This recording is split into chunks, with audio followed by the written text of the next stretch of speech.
Well, good morning. Hello from Texas. It's tea time for me. Do you have your coffee? I've got my tea.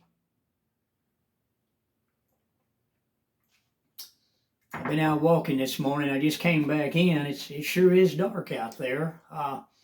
We've got, I think, thunder showers are coming, and it sure is getting darker and darker. But I was out there walking. It was so nice and cool. It was 67 degrees when I got up this morning. I like it like that. I really do. I tell you, that's my kind of weather. Uh, Me and my wife, we had planned on when I retired and everything, we were going to move to Panama, and we were going to live in, I think it's called Bocata, and there's another one that starts with a V, Bocata or something. I can't remember the name of it, but they're up in the mountains, and it stays about 67 to 70 degrees year round, and you get to walk everywhere. Everywhere you're gonna go, you can walk, and that's what I liked about Panama. Uh, Everything was very low priced over there, and they grow vegetables year round. You could go down to the big market. They had a huge seafood area like you wouldn't believe. And I mean, they pull the fish and everything right there.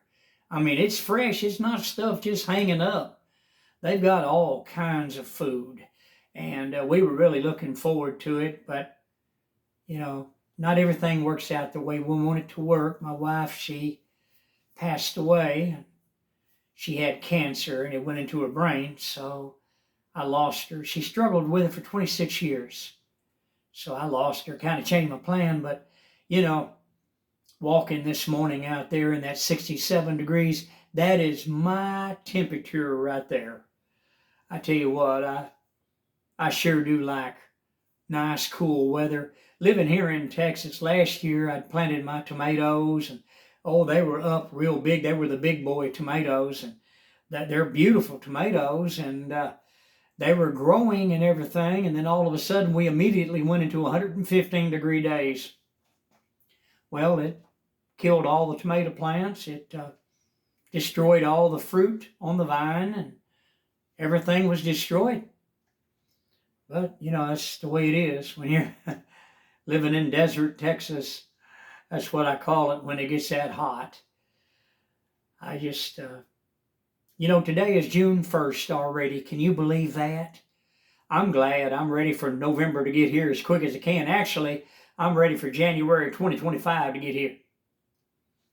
Then it's goodbye to them people in Washington for good. I hope and pray. Oh my, this is good tea. It's Ahmad tea. I get it from London, England, and it sure is good. Oh, it's got such a wonderful flavor to it. Early in the morning on an empty stomach. When I go walking every morning, I don't eat anything. I don't drink anything. Because if you're going to get up and you're going to do as much walking as I do, I walk an hour to an hour and a half at a time. And if you're going to do that, if you eat something or drink something, you're going to have to stop what you're doing and go use the restroom. It's just the way it is. Not the restroom, the necessary room. That's what I call it. I call it the necessary room. My grandchildren call it the restroom, but I call it the necessary room because it's a necessary room.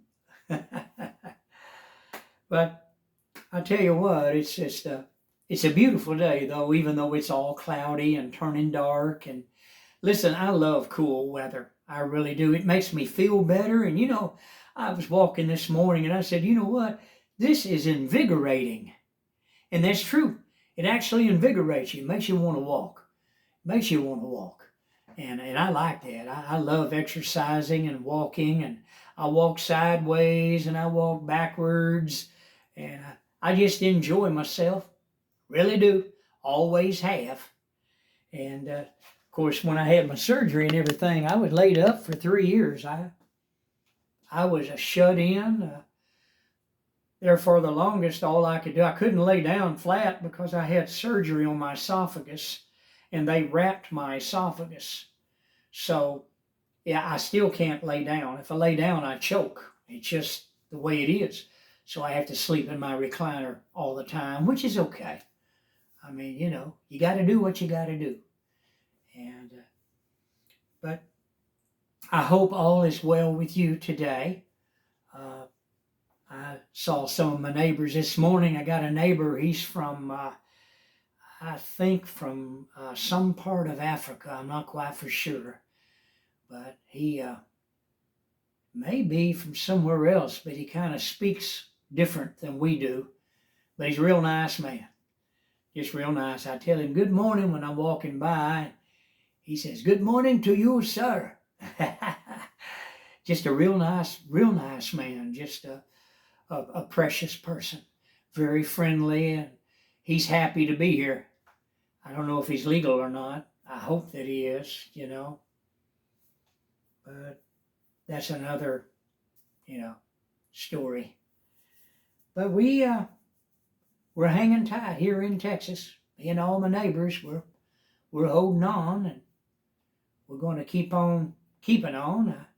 My lease is coming due, and I'm really sweating it. I haven't heard from him yet. Hello, Tarzan. How you doing, baby? Did you want to come here and say hello to everybody?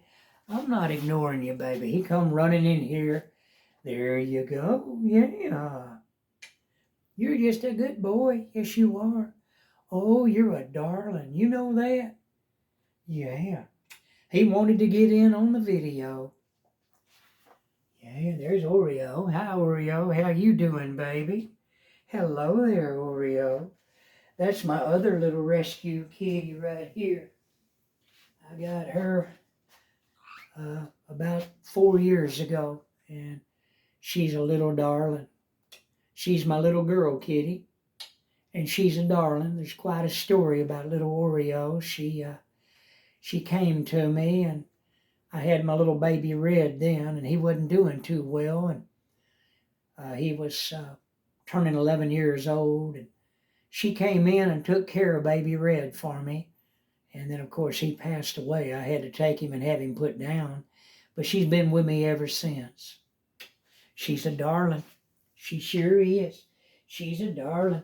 And she, when I rescued little Tarzan, the first one I just showed you, that's Oreo there, but she mothered him. Or little Tarzan had been hit by a car, and I rescued him. I took him to a rescue place for cats. They had to feed him through a syringe because he was too young. He couldn't eat. So they took care of him, and they fed him goat's milk in a syringe. And I was afraid I'd hurt him. I was concerned about his leg. And they babied the little darling. Yes, they did. They babied this little darling. And they took care of him till he was old enough for me to take him and bring him here. And when I brought him my apartment, Oreo immediately started babying this little one. And he was a real small little fella now. He likes to hold hands. And, well, he's not small now. He's a long kitty.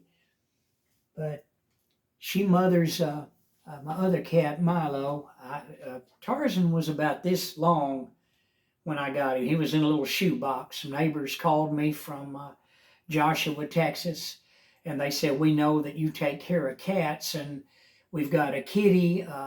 I had fed a kitty that I called White Sock, and I fed her for, I think, about 3 years. So I moved over here, and so when I did, she knew that I'd went by to see those people every now and then.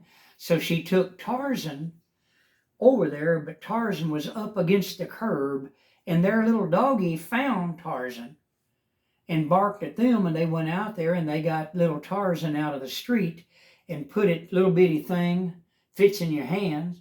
They put him in a shoebox and called me.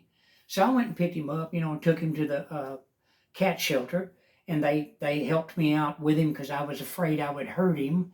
And then I immediately took him to the vet, and she looked him over. He was too young to have fixed, so I brought him back home, and I'm never going to have a cat declawed again Oreo, I had her declawed, but I'll never do that to another cat again. Never will I ever. Because I found out what it is, how they go in and cut them off at the knuckles. And when I brought little Oreo home, she would hold her little hands up to me. I had her laying on my bed back there in the bedroom because I couldn't lay down in the bed. So she was back there, and I closed the door because I was afraid Red would hurt her. So she laid on the little bed, and when I'd go back there to check on her, she had raised little hands up, and I'd kiss her little hands. Cats have hands. Doggies have paws. A lot of people think cats have paws. No. A dog has paws, and a cat has hands. They have fingers like we do. They have toes like we do. They have feet. They have hands and feet. Doggies have paws. A lot of people don't know that. And you've heard of dog pounds, but you never hear of a cat pound. They don't have them. The poor little plight of the ferals is really a sad thing. But I wanted to just have this talk to you this morning talk. And please hit the like button. Please subscribe to my channel. And goodbye from Texas. And I want all of you to have a wonderful day. And all of you precious people stay safe. And I'll see you on the next video. Goodbye for now. Enjoy your coffee. I'm going to enjoy my tea. And I'm going to spend some time with Tars and Oreo and my little baby Milo. Y'all have a good day. See you on the next video.